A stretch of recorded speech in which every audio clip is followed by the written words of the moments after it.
We were discussing questions on Childe Harold, and let us begin again and finish our discussion of the questions. So probably we should look at question number 3. What mental conflict is represented through the figure of Napoleon in Canto 3 of Childe Harold's Pilgrimage? Would you call this conflict Augustan or romantic? So we will look at some of the papers. This paper, it is on language in the poem, the language of self-expression in Childe Harold by Sheila Emerson. Here Emerson talks about the antithetical mix in the representation of the Napoleonic consciousness. Byron admires the way the heart holds out against ordeals like these, showing no visible sign for such things are untold. Like the natural mirrors he finds at sea and in lakes, the heart is itself a mirror that may break yet brokenly live on. So this is in Canto 3, stanza 32, which is not in your syllabus, but in stanza 32 we find this idea that there is no unity in the heart would break. So in a way it is a romantic poem that deals with frustration. But in this question we are to focus on the schism in the heart, or the break in the heart. But this kind of vitality might be as antithetically mixed. So why antithesis becomes an important rhetorical figure in this poem? That is because the poet represents a heart which is broken. In this, so through the spirit of Napoleon, Napoleon is also broken as he is defeated in Waterloo. So he, like him, or through him, Byron represents his own heart which is broken by being separated from his family. If there is a fever at the court, fatal to him who bears it, then the Napoleonic fire and motion of the soul are essentially self-consuming, no matter how far they aspire beyond the self. So this is another important thought in this poem, which we earlier discussed when we discussed the ambition of Napoleon represented in this poem. So, or the ambition in a Napoleonic figure, the fire and motion of the soul, that this fire is self-consuming, or the spirit is self-consuming. And the fever at the core, the spirit which suffers from this fever, this is a metaphorical expression for the desire to conquer, or the aspiration for higher achievements. So that is the fever, that is the desire, and desire is a major trope in this poem. So a question could be set on this itself, the idea of desire in the poem itself. Byron repeats this conclusion in the next two stanzas and does it in a way that brings to mind the storm he himself is riding. We have read this in stanza 44. Their breath is agitation, and that like a storm whereon they ride. So this storm metaphor for the hardship or the struggles that such spirits face for achieving their desire. Right. So the question, what mental conflict is represented? So if we want to look at the conflict represented in this poem, let us look at the poem. And I have highlighted the lines where the desire or the idea of fame, achieving fame, has been expressed. That thou art nothing save the jest of fame. Napoleon, we saw, was reduced to a joke or a jest of fame. So if somebody aspires for fame, then he also might be diminished, might be reduced. Ultimately, he might fall. So battling with nations flying from field, whatever, the core motive is here of battle, of strife, of fight or struggle. Look to thine own, nor curb the last of war. So you see again another metaphorical expression for desire. Last of war, the desire of conquering other countries.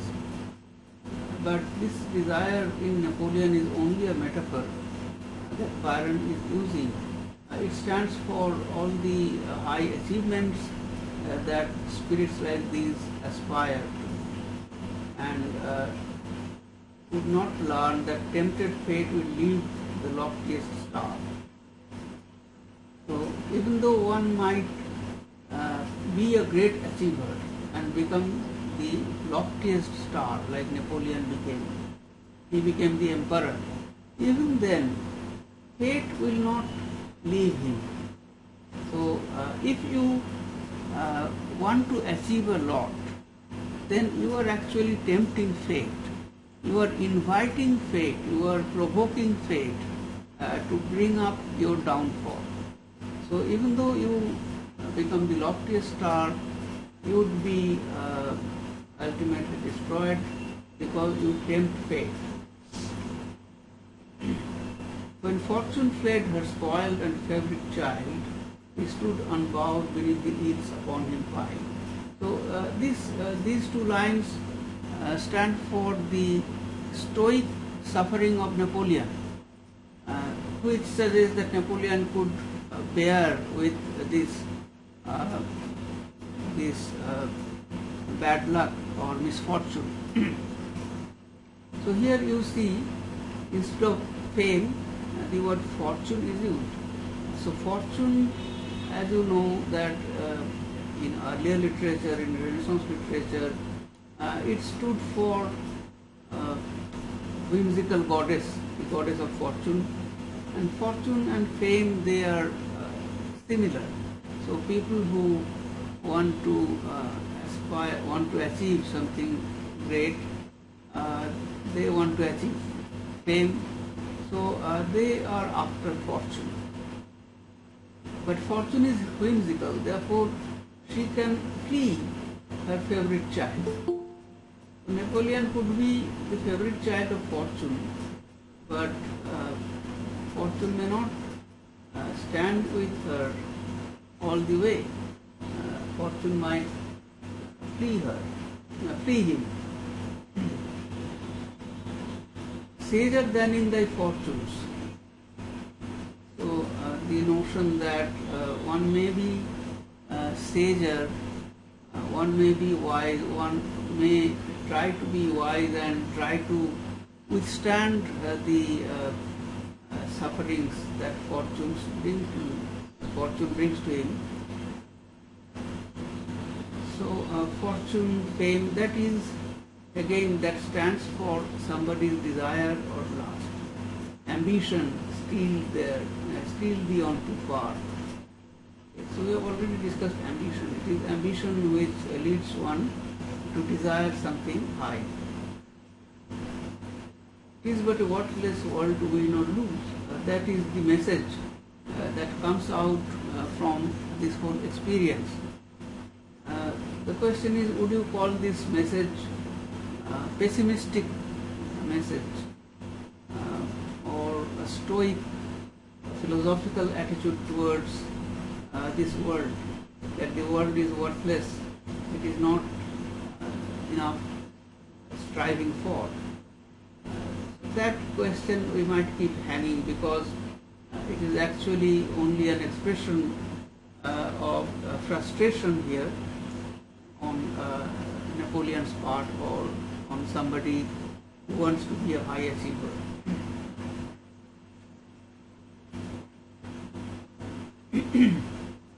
The reference here in stanza 41, that there could be two options for Napoleon, either to imitate Alexander the Great or to imitate Diogenes the philosopher and have a mocking attitude towards this world. But only when he followed the course of Alexander the Great and then he had his downfall, then comes this frustrating attitude, and the world appears to be not worth striving for. So we may say that Napoleon failed to restrict himself to the fitting medium of desire. In the last class also I discussed this phrase. It is a very curious phrase. The word fitting suggests that kind of clothing imagery. Clothes may not fit somebody properly if they are too large or too small. Similarly, if somebody has too much of ambition, very great desire, then it won't fit him properly. It may not fit him. But only if somebody's desire may be curtailed and brought to a median or an average position, then it might fit. But this medium is almost always avoided, and therefore the result is that the desire is too great for the subject, and therefore it does not fit him. And the reason of that is his earnestness, a fever at the core, his aspiration, his ambition, his desire, his lust to shine or rule.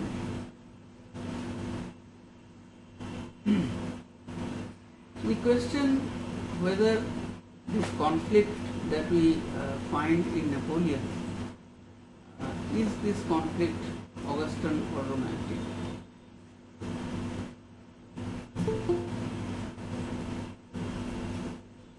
Obviously, one would say that it is a romantic disposition to aspire to something much beyond one's usual capacity or probability, going beyond the average kind of desire. So this has been called by critics Prometheanism. Byron's Prometheanism is discussed in one of the essays. The Promethean aspired to go beyond or to violate the laws of Zeus by giving man fire, and he is a rebel figure for that reason.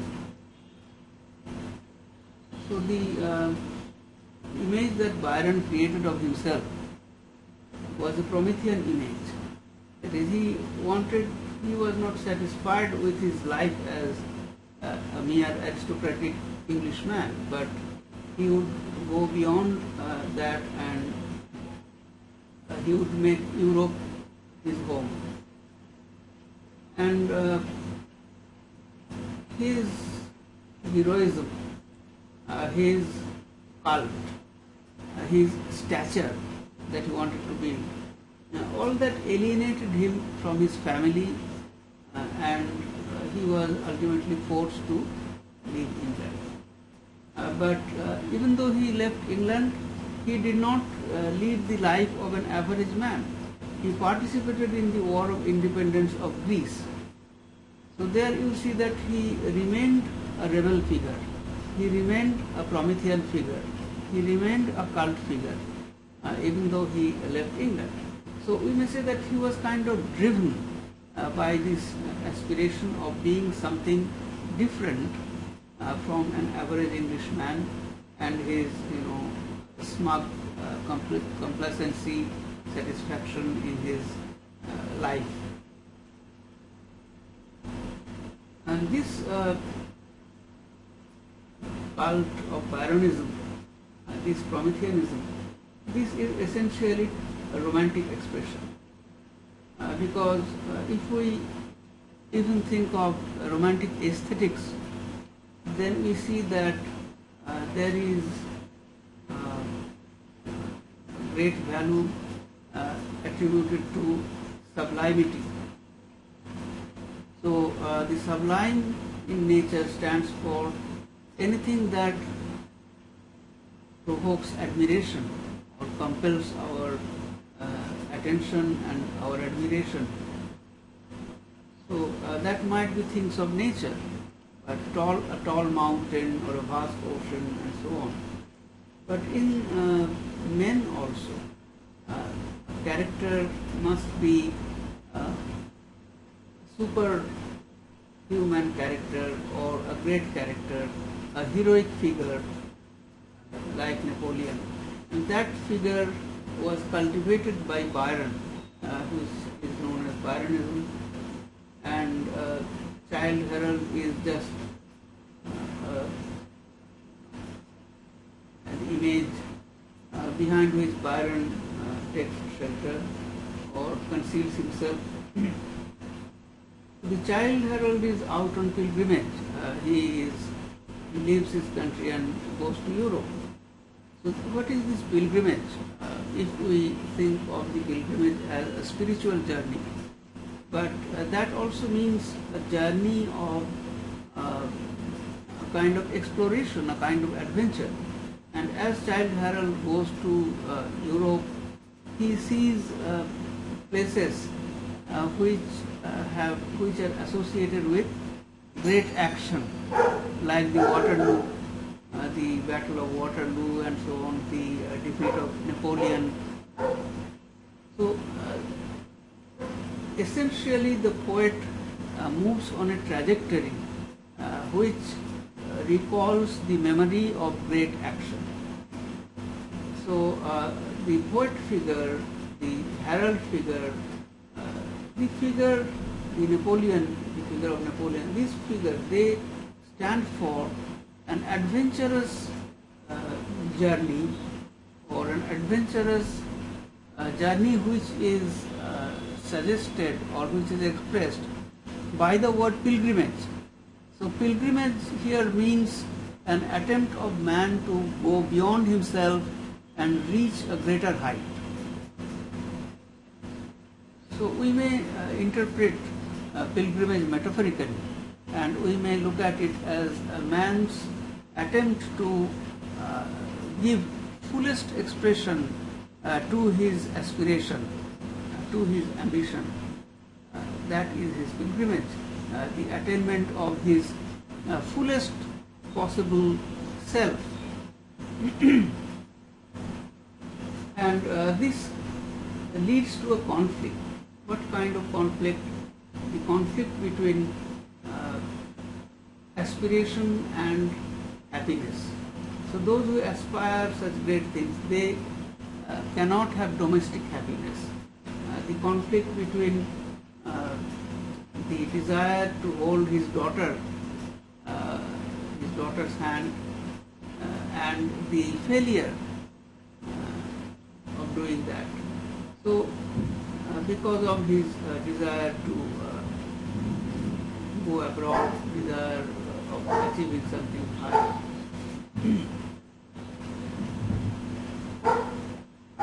Alright, so evidently it is not Augustine, but why did I put the word Augustine in the question?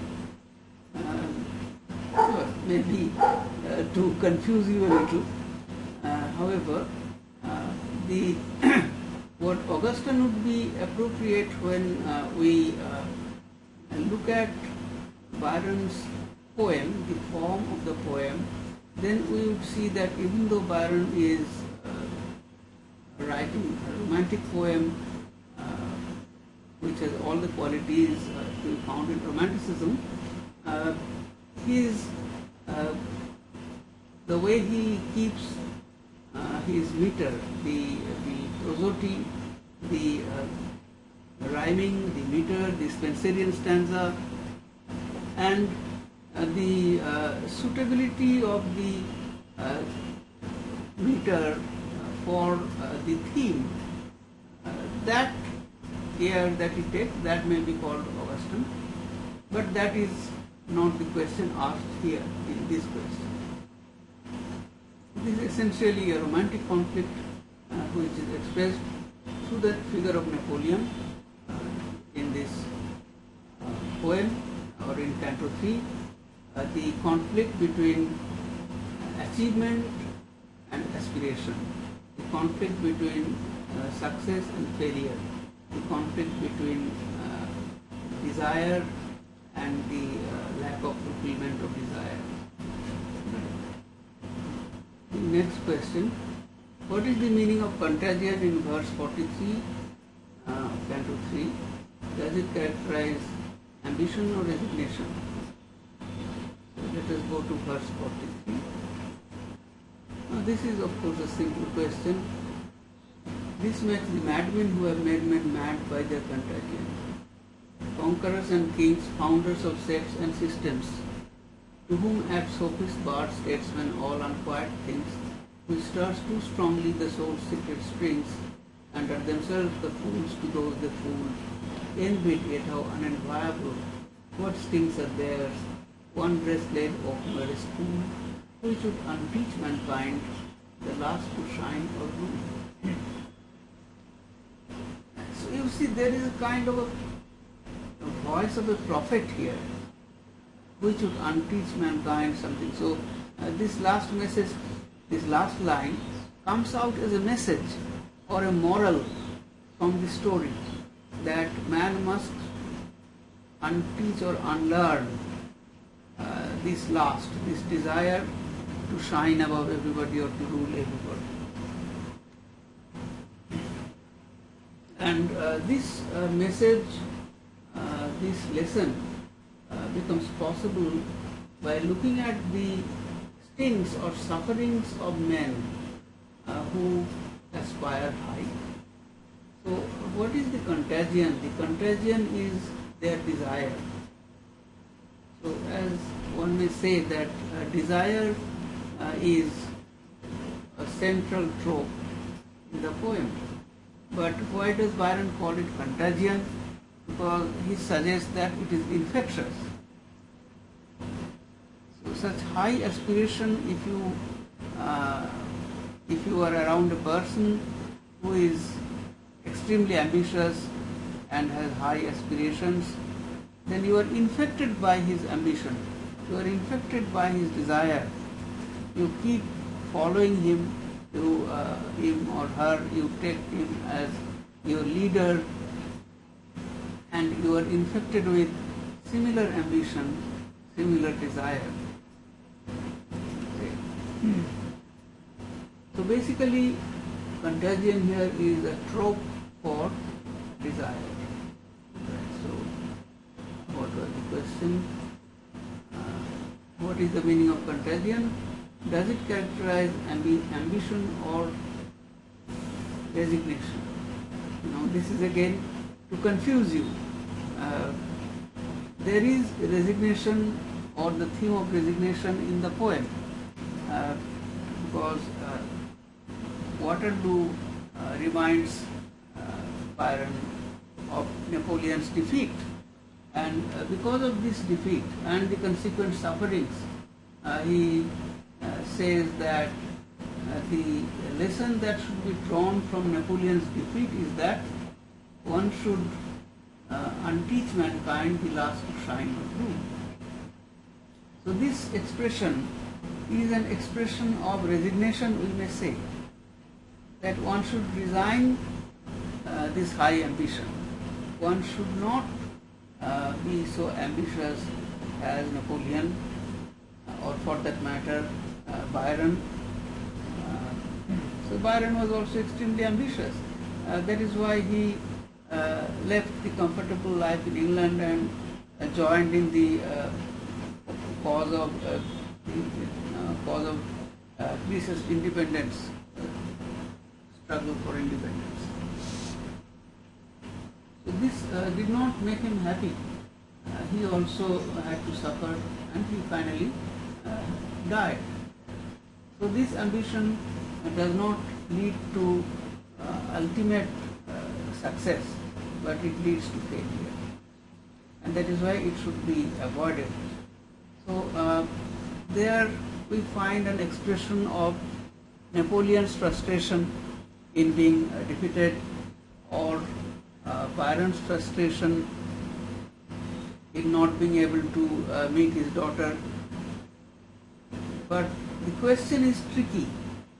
The question suggests that can you identify what is the primary message of this poem? So is resignation the primary message of this poem, or ambition the primary message of this poem? So here one may say that Byron rhetorically conceals the idea that it is this desire that makes one great. Instead of staying safe at home, one should strive and experience the world, trying to achieve his ambition. But the poem says very different things, and the impression that we get in the poem is completely otherwise. The poem says it is but a worthless world to win or lose. So one should not risk one's life, peace and happiness for winning this world. The world is worthless.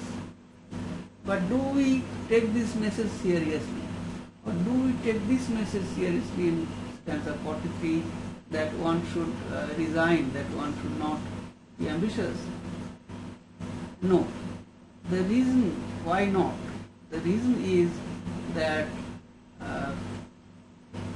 the firework of imagery, the success in creating the figure of Napoleon, the success in representing this great fever or this desire in this poem, that makes the reader accept that it is this romantic desire which is actually worth it, and therefore it is but a worthless world to win or lose is only kind of concession to the Augustan idea of virtue and classical poets. But it is not seriously said. That is the impression that we get in this poem, because after all it is a romantic poem. So it upholds the romantic aspiration rather than the idea of classical poise and the idea of domestic peace and safety and so on. So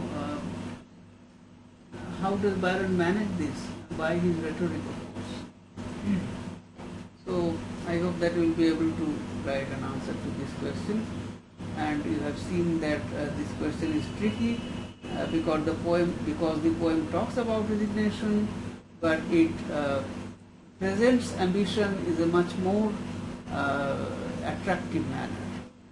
The narrator in Childe's Pilgrimage often apostrophizes the figure of Napoleon, comment on Byron's literary stature. So I don't think this question will come, because it is essentially a rhetorical question on rhetoric. So it is a fact that Byron uses apostrophe, that thou art nothing. So he addresses Napoleon by thou. Now thou is an intimate address. only one who is an intimate friend can be addressed like thou. Secondly, thou can also be found only in religious texts like the Bible. So in normal English it is not found. It is found either in poetry or in the Bible. So what does the application of thou or thy, gone unto thyself, what more than thy meanest soldier, thy footstool, so what does it suggest?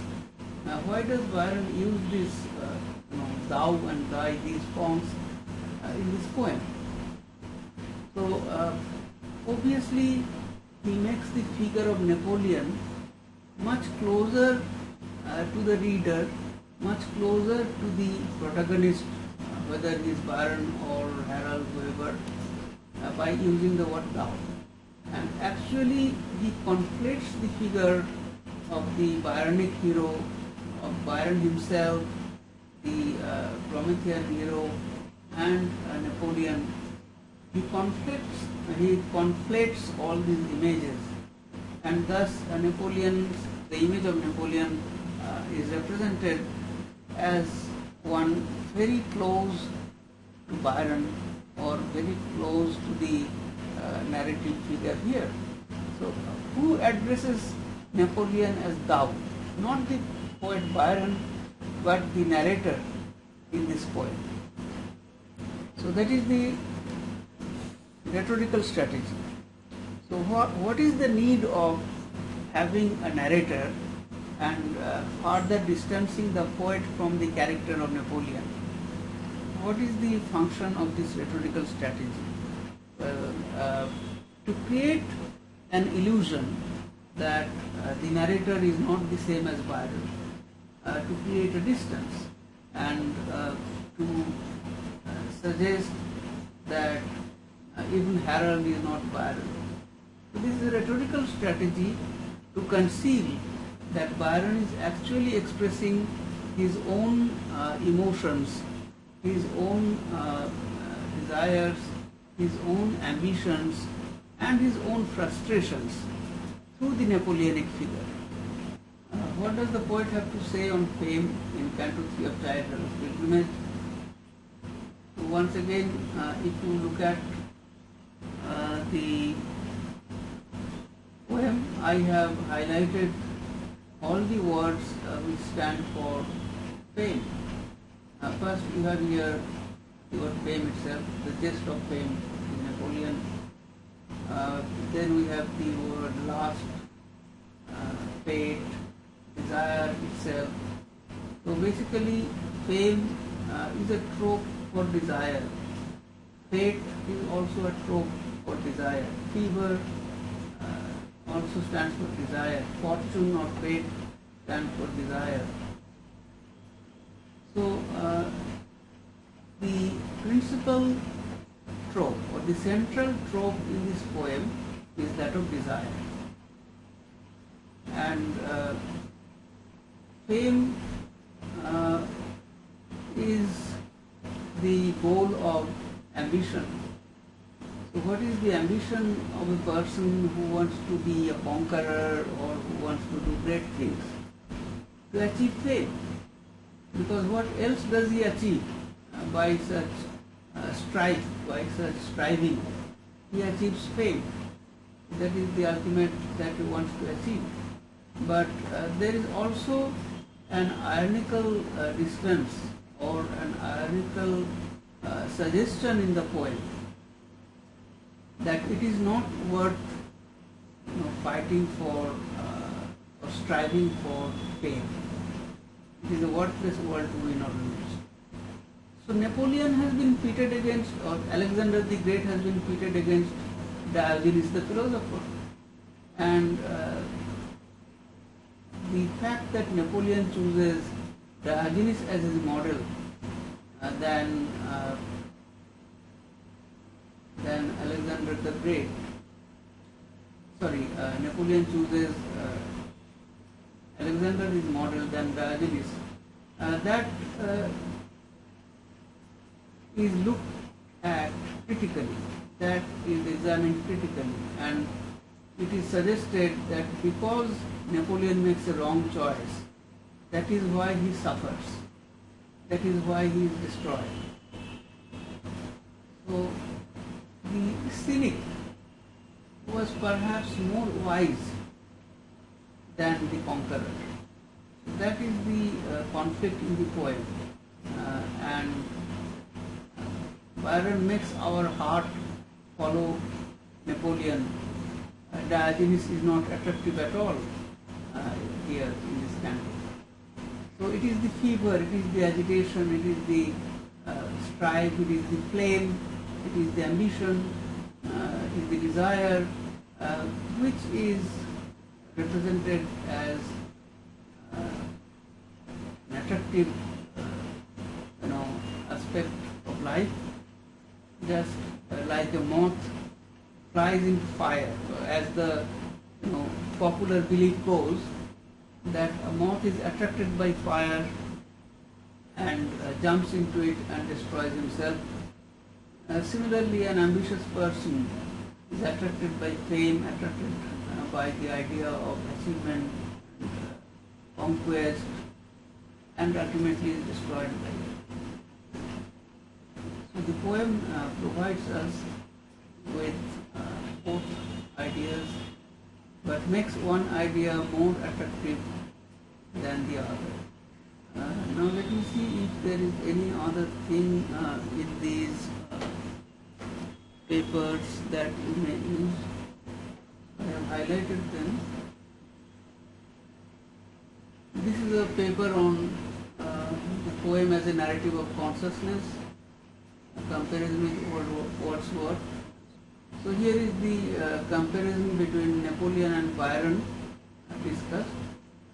So to answer the question on Napoleon, you can make use of this. The use of language. This is the essay on the structure of the poem, and it is an interesting essay.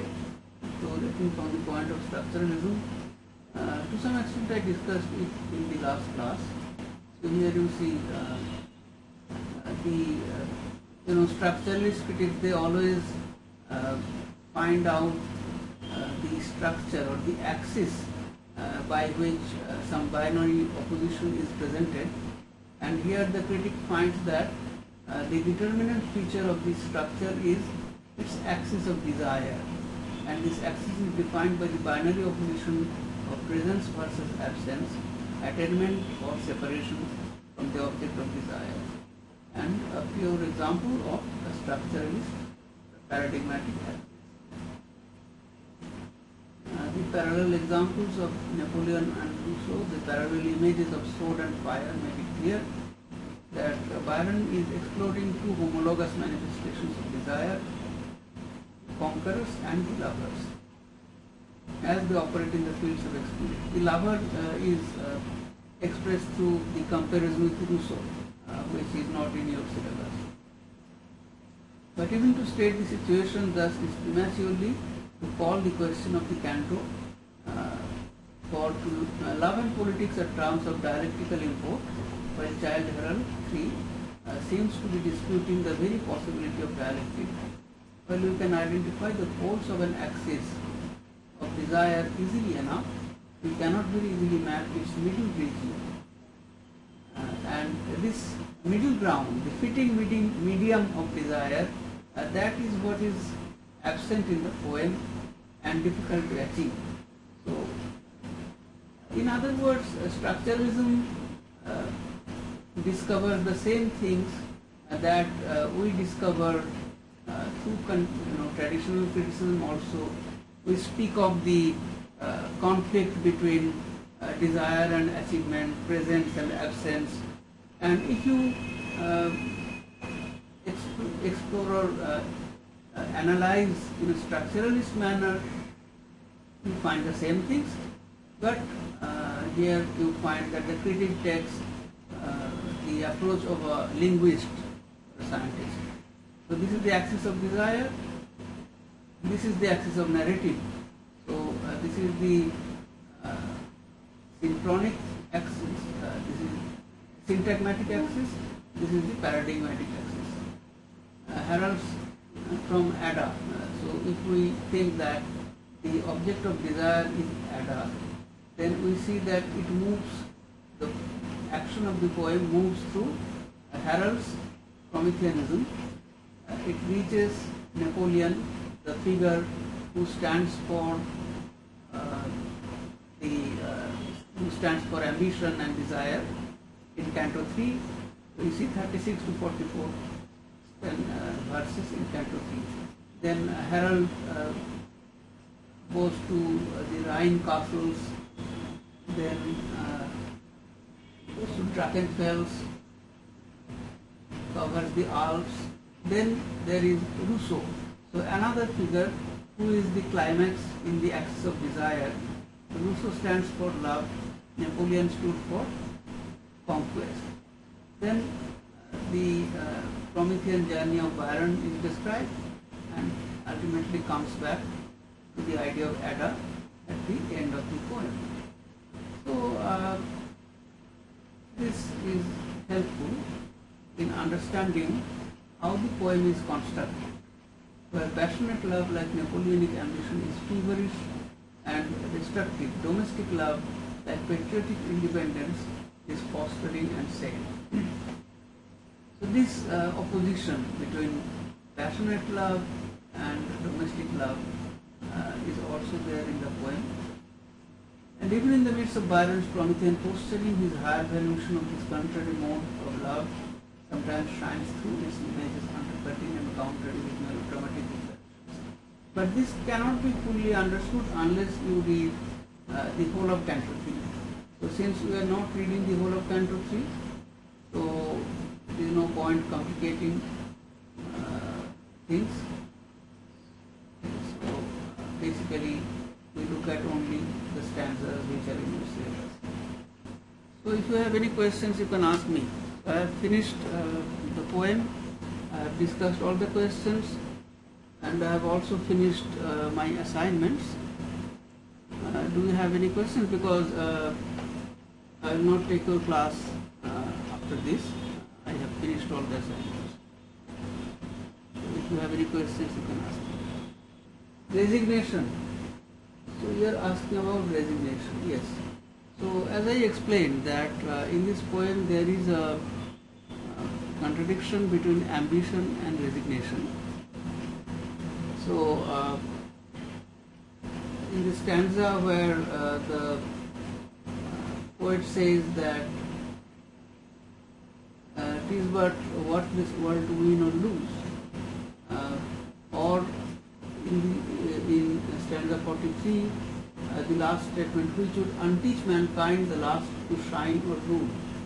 So these expressions, they express the idea that the worth is not worth striving for, the ambition for conquest or the aspiration for achieving things which are beyond the fitting medium of desire or beyond the average ambition of people. They are not worth it because they are responsible for the destruction of the person.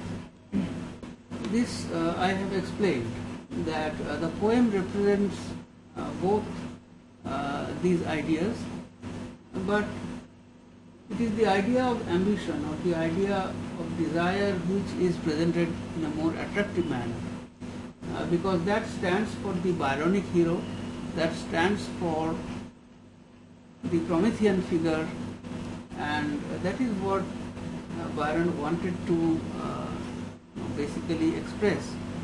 But why does he then present this other idea of resignation? I suppose that could be a concession to the world, because he was also not liked by many people.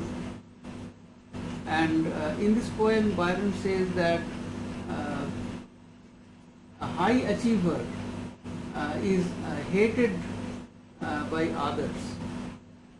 So that is not an envious position. So envied. Other people are jealous of him. And therefore others who are jealous of such a person, they would always be hostile and try to bring upon his downfall. At the same time, the attempt to achieve something high is also tempting fate or fortune. So fortune might temporarily favor somebody, but later she would fly, even her favorite child, as could be seen in the case of Napoleon. So this desire or this fever is fatal to him who bears, to all who ever bore. So here we have a metaphor of fever, sickness, illness. So this desire is looked upon as an illness which ultimately kills the person who has such desire. So both these ideas are expressed in the poem. Any other question? Ambivalence as expressed in Waterloo stanzas and 3. Yes, Abhishek, you are correct. Are you asking a question on this, or you are just making a comment? So this idea of ambivalence I have explained quite a lot. So any other question? This is a question. Ambivalence as expressed in Waterloo stanzas. So that is what I have been just discussing. That in this poem, an ambivalence on the question of Byronic desire,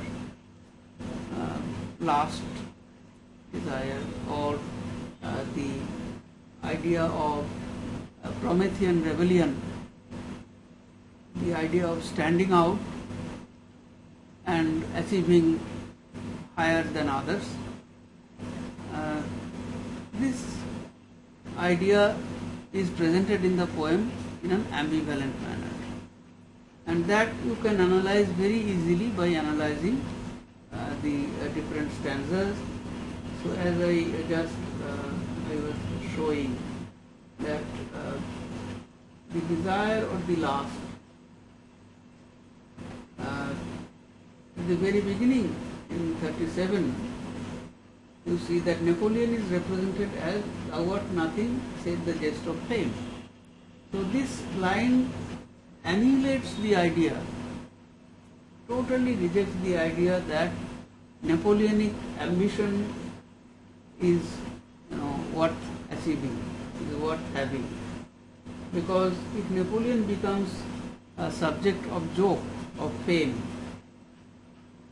then what is the point? And why does Napoleon become a subject of joke? Because of his defeat. Why was he defeated? Because all other nations became envious of him, of his power, and they all came together in an alliance to defeat him. So he provoked the hostility of all other nations when he called himself an emperor.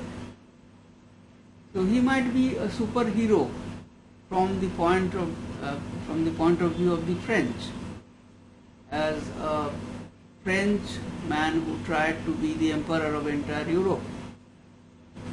But from the point of view of other European nations, he is a threat. So other people would be hostile to him and would ultimately defeat him. So the question is not, it is never doubted, because a historical fact of Napoleon's defeat at the Battle of Waterloo establishes it, that ambition would ultimately be defeated, or anybody who tries to conquer every other nation would ultimately be defeated. That is established by the results of the Battle of Waterloo. So that is never doubted. But this defeat of Napoleon is made by Byron into some kind of a victory for him, because he presents it in such an ambivalent manner that this strife, this desire to achieve much more than others, itself becomes a kind of an ideal that may be emulated. So in spite of everything that the poem says against it, it still remains, or it is presented as an attractive ideal. So for a person to strike out, to set out on a journey, is considered better, is considered superior than remaining home, staying at home in the safety of home, because without any pilgrimage nothing can be achieved. So it is the spirit of man to attempt to go beyond himself and achieve something. Is it clear?